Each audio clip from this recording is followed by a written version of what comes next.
ووینځه.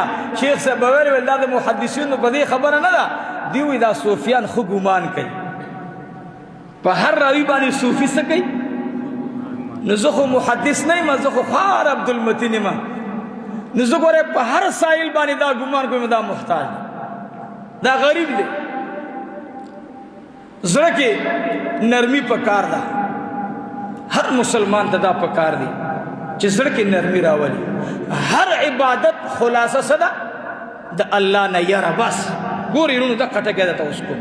د حج مقصد څه دی؟ د حج مقصد په زړه کې نرمی راوستل، الله په حقیقي معنو پیژندل. منځ مقصد او غایه څه ده؟ چې ما او تا منځ د منکراتو نه منع کی. یو خوا بدعت ته، بل خوا سنت ته.